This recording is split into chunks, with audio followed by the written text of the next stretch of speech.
Guys, welcome back to my channel C Rupal Jain. तो आज मैं फिर से आप सबके सामने आ चुकी हूँ। तो जैसा कि आपने थंबनेल पर देख ही लिया होगा, आज का टॉपिक है how to clear CA in first attempt. Yes guys, आप सबने सही सुना। आज का टॉपिक बहुत ही स्पेशल रहने वाला है, क्योंकि ये एक ऐसी चीज़ है जो कि हर सीए स्टूडेंट चाहता है कि उसके सारे levels of CA first attempt में क्लियर होते रहे। जी हाँ, आप सबको लग रहा होगा कि मैं क्या मजाक कर रही हूँ। मेरे खुद का सीए फाइनल सेकंड अटेम्प्ट में क्लियर हुआ है और मैं बात कर रही हूँ फर्स्ट अटेम्प्ट में सीए क्लियर करने की। जी हाँ, बट मैं ये चाहती हूँ कि जो भी मिस्टेक्स मैंने करी है या जो भी मेरी स्ट्रैटेजी रही है जो फर्स्ट टाइम में मेरी इम्प्लीमेंट नहीं हो पाई, वो सब गलतियाँ आप ना करें। मैं ये चाहती हूँ आप सबका सीए फर्स्ट अटेम्प्ट में क्लियर होता है, चाहे वो सीए फाउंडेशन हो, सीए इंटर हो या फिर सीए फाइनल हो। जी हाँ, although I know I have cleared my CA finals in second attempt, but I have learned a lot from my mistakes and I don't want कि आप सब भी वही गलतियाँ करें। although I know कहा जाता है कि अगर गलती कर कर कोई इंसान सीखता है तो वो अच्छी बात है, बट फिर भी यार अगर फर्स्ट टाइम में CA बन सकते हैं तो गलती करनी ही क्यों है। जी हाँ, मैंने अपने फेलियर से बहुत कुछ सीखा है, बट मैं नहीं चाहती कि उस फेलियर को आप भी फेस करें। फेलियर को हर किसी को कभी ना कभी अपनी लाइफ में फेस करना ही पड़ता है, but not in CA exams. So I want कि जो भी मेरी स्ट्रैटेजी रही है या जो मैंने फर्स्ट अटेम्प्ट में नहीं करा जिसकी वजह से मैं रह गई थी, वो सब आप गलतियाँ ना दोहराएं ताकि आपका सीए फर्स्ट अटेम्प्ट में क्लियर हो जाए। मुझे अभी भी याद है नवंबर 20 के एग्ज़ाम्स हो रहे थे एंड मैंने सारे एग्ज़ाम्स दिए थे, बहुत अच्छे से दिए थे, अच्छे से प्रिपेयर करके दिए थे। And in second group, I was very confident कि I'll clear the second group this time. Although I know somewhere in my heart कि हाँ मेरे both groups नहीं clear हो पाएंगे, but I was like don't worry, second group तो at least हो जाएगा ना clear. But on 1st of February 2021, when CA final result came out, and I was shocked. I got flunked in both of my groups. Yes guys, that moment was very emotional for me. I was shattered. I was literally shattered when I saw my marks. I was like कि मेरे को उम्मीद थी कि मेरा second group clear हो जाएगा, but ये क्या हुआ, मैं तो दोनों ग्रुप में रह गई। हाँ, बट मेरी एग्जामिशन थी इलेक्टिव में। Yes, you got it right. I have chosen economic laws as my elective and I scored 70 marks for that. बस एक उस सब्जेक्ट को छोड़कर बाकी सारे सब्जेक्ट्स में मैं फेल की। Not in second group but in first group. First group में मैं सारे सब्जेक्ट्स में फेल की। यस गाइस, मेरे मार्क्स 40 से भी नीचे थे in each of the subjects and my total was 115 होगी in first group. In second group I got failed due to SCMP। SCMP सबसे ज़्यादा खतरनाक सब्जेक्ट रहता है सेकेंड ग्रुप का, एंड बहुत बच्चों को उससे डर भी लगता होगा। मैं भी उनमें से एक ही थी, मुझे भी बहुत ज़्यादा डर लगता था, क्योंकि मेरा प्रैक्टिकल बहुत अच्छा है, थियोरी इतनी अच्छी नहीं है।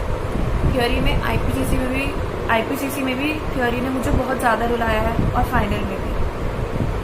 सेकेंड ग्रुप में SCMP की वजह से मेरा पूरा का पूरा ग्रुप अटक गया, वरना मैं DT में पास थी, IDT में पास थी एंड इलेक्टिव में तो मेरी एग्जामिशन थी एंड मेरा टोटल भी बैठ रहा था।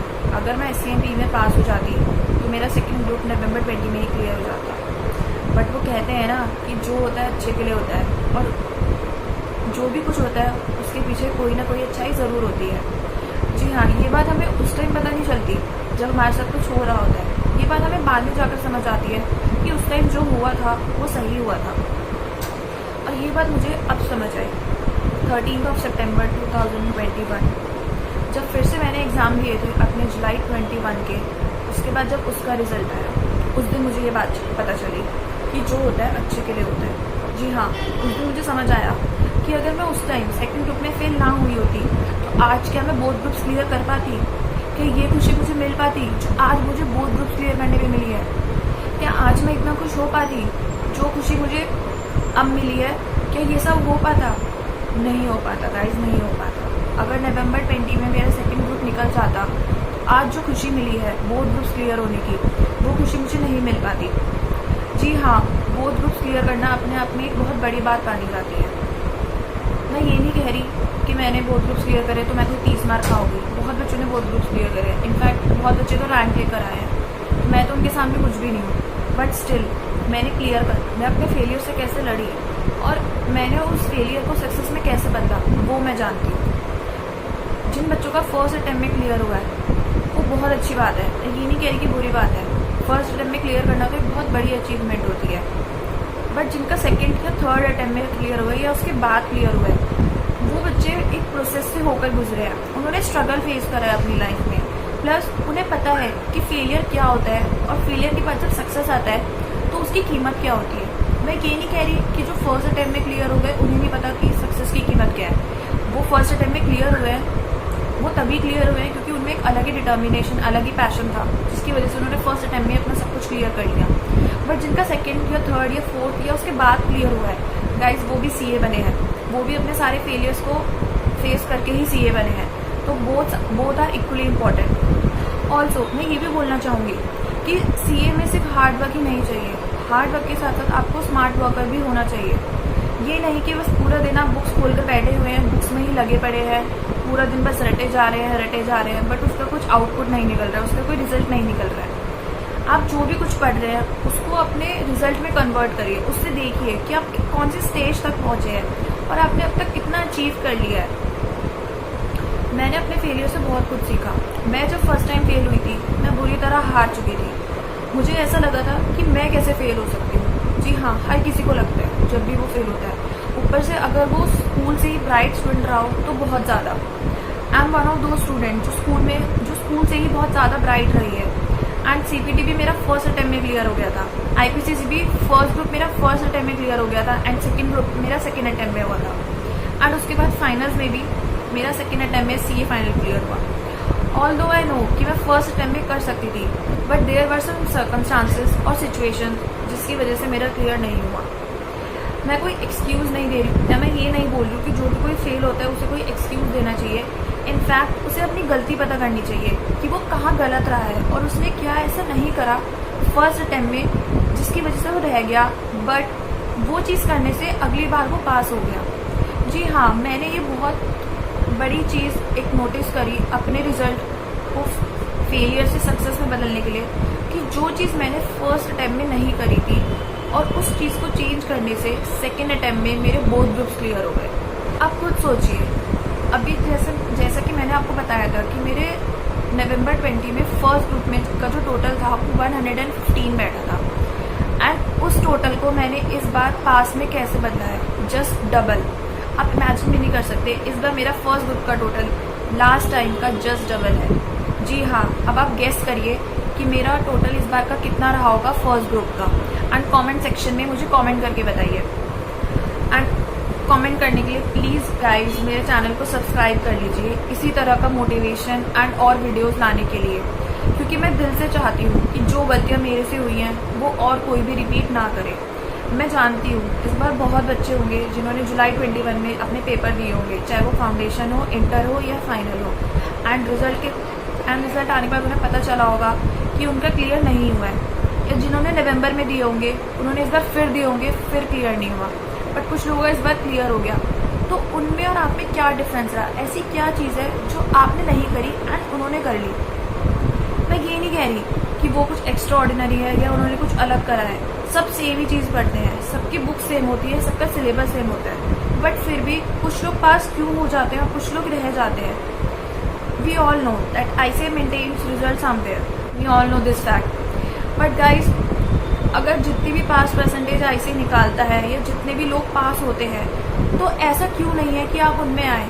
आपके अंदर एक चीज़ होनी चाहिए कि ICA चाहे 1% रिजल्ट निकाले, चाहे 0.5% रिजल्ट निकाले, चाहे 5%, चाहे 10%, चाहे 20%, वो चाहे कितना भी परसेंट रिजल्ट निकाले एंड कैसा भी रिजल्ट रहे, आपको उस परसेंटेज पे आना है, आपको उस परसेंटेज में आना है और आपको पास होना है उसी अटेम्प्ट में। जी हाँ, मैं जानती हूँ कि जो फर्स्ट अटेम्प्ट होता है वो फर्स्ट ही होता है, उस जैसी पढ़ाई ना तो किसी और अटेम्प्ट में होती और ना की जा सकती, बट ट्रस्ट मी, मैंने भी करी है।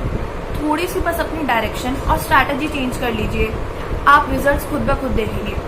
एंड सबसे बड़ी बात, आप में सेल्फ बिलीव होना चाहिए। जी हाँ, कोई भी आपसे आकर कहे कि नहीं तुमसे नहीं होगा, एक ग्रुप दे दो, 2 ग्रुप दे दो, नहीं, आपको जो करना है, आपको जैसा करना है, आपको अगर एक ग्रुप देना है तो एक दीजिए, दोनों ग्रुप देना है तो दोनों दीजिए। जी हाँ, मेरे साथ भी ऐसा हुआ था। जब मैं बोथ ग्रुप्स में रह गई थी नवंबर 20 में, उसके बाद बहुत लोगों ने मुझे आकर बोला कि तू एक ही ग्रुप दे दे, तेरा फर्स्ट ग्रुप में तो टोटल भी नहीं बना, फर्स्ट ग्रुप में तो सारे सब्जेक्ट्स में फेल है, तो ऐसा कर तू सिर्फ सेकंड ग्रुप दे, तेरा इलेक्टिव में तो एग्जाम्शन है, इस बार तेरा सेकंड निकल जाएगा एंड नेक्स्ट टाइम तू फर्स्ट निकाल लियो। बट मैंने किसी की नहीं सुनी, मैंने अपने दिल की सुनी। मैंने कहा नहीं, मुझे देने हैं तो बोथ ही देने हैं और बोथ एक साथ क्लियर करने हैं, तो मैंने बोथ ही दिए guys and see the result. इस बार मैं क्लियर हुई, चाहे बॉर्डर पर ही क्लियर हुई बट हुई। एंड ऐसा भी नहीं कि बिल्कुल बॉर्डर पर, first group and second group दोनों ग्रुप में इंडिविजुअली मेरा अलग अलग टोटल रहा है एंड दोनों में इंडिविजुअली मैं पास हुई हूँ। मेरा कोई सेट ऑफ में नहीं निकला है, कुछ भी नहीं हुआ है। एंड मैं ये सब इस कॉन्फिडेंस के साथ इसलिए बोल पा रही हूँ क्योंकि मैंने ये करा है। तो अगर मैं कर सकती हूँ तो आप सब तो कर ही सकते हो गाइस। जब मैं एक बार फेल हो चुकी हूँ, उसके बाद मैंने बोथ ग्रुप्स क्लियर करे, तो आप तो कुछ भी कर सकते हो यार। आप सब तो इतने स्ट्रांग हो कि आप कुछ भी कर सकते हो। So guys, don't be afraid. And जिसका भी इस बार नहीं हुआ है, डोंट फील डीमोटिवेटेड। बस अब 2 महीने बचे हैं, लग जाओ। जो भी है दिसंबर 21 का अटैम्प्ट ही है। जी हाँ, बस ये सोचो हमें इस बार दिसंबर 21 का एग्ज़ाम क्लियर करने हैं, चाहे जो भी हो जाए, चाहे जो कुछ भी हमारे रास्ते में है, चाहे दुनिया कुछ भी बोले, हमें इस बार क्लियर करके ही रहना है। चाहे सीए फाउंडेशन है, सीए इंटर है या सीए फाइनल है। अगर आपसे कोई कहता है कि एक ग्रुप दे दे या 2 ग्रुप दे दे या तेरे से तो नहीं हो पाएगा, कुछ मत सोचना, बस खुद पर भरोसा रखना और अपने पेरेंट्स की तरफ देखना। आपको खुद ब खुद हिम्मत मिल जाएगी एंड आपका दिल चाहेगा कि आप बोथ ग्रुप्स दें एंड इसे क्लियर करें। एंड गाइस, मेरी तो रैंक नहीं आई, आप लोग तो रैंक भी ला सकते हैं। जी हाँ, क्योंकि मेरी एक सब्जेक्ट में एग्जाम्शन थी, इस वजह से मेरी रैंक नहीं आ सकती थी और ये बात मुझे पहले से पता थी कि अगर मैं ट्राई भी करूँ, ऐसा नहीं है कि मैंने रैंक के लिए ट्राई नहीं करा या फिर मैंने अपनी मेहनत छोड़ दी कि मेरी रैंक तो आ नहीं सकती तो मैं ज़्यादा मेहनत करके क्या करूँ, बस पास हो जाऊँ। ऐसा कुछ नहीं है। बट एक फैक्ट जो आपको पहले से पता था कि हाँ रैंक नहीं आ सकती तो नहीं आ सकती, अब इसमें कोई कुछ कर नहीं सकता है। अब रैंक के लिए मैं अपनी एग्जाम्शन नहीं छोड़ सकती थी, क्योंकि guys you all know CA में एग्जाम्शन की क्या वैल्यू होती है।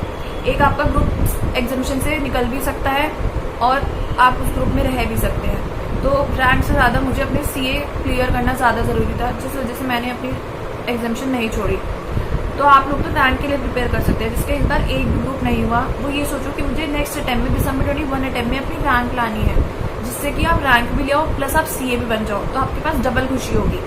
जी हाँ, तो इसी सब के साथ मैं बस ये कहना चाहूँगी कि इन सब टिप्स और स्ट्रैटेजी के लिए आपको मेरे साथ बने रहना पड़ेगा। जी हाँ, आगे की वीडियोस में मैं आपको अपनी इंडिविजुअल सब्जेक्ट की स्ट्रैटेजी लेकर आऊँगी एंड मेरी financial reporting, strategic financial management and elective, economic loss paper 6D, in 3 subjects में एग्जाम्शन है। तो मैं आपको ये भी बताऊंगी कि आप लोग कैसे एग्जाम्शन के लिए प्रिपेयर कर सकते हो।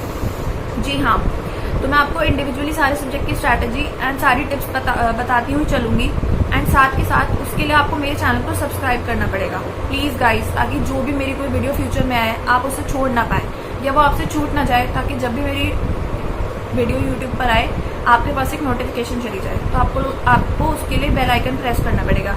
एंड प्लीज़ ज़्यादा से ज़्यादा इस वीडियो को अपने दोस्तों, फ्रेंड्स, रिलेटिव्स एंड सबके पास पहुँचाए, ताकि वो भी इस वीडियो से बेनिफिट ले सके एंड वो भी जान सके कि वो अकेले नहीं है, उनके जैसे और भी बच्चे हैं, मैं भी हूँ एंड और भी हैं जिन्होंने अपना सीए सेकेंड अटेम्प्ट में क्लियर करा या थर्ड अटेम्प्ट में या फोर्थ। ऐसा नहीं है कि अगर फर्स्ट अटेम्प्ट में सीए क्लियर नहीं हुआ तो कुछ नहीं हो सकता, बहुत कुछ हो सकता है गाइस, बहुत कुछ हो सकता है। So please believe in yourself and do your work with all your dedication and see you till my next video. Bye bye.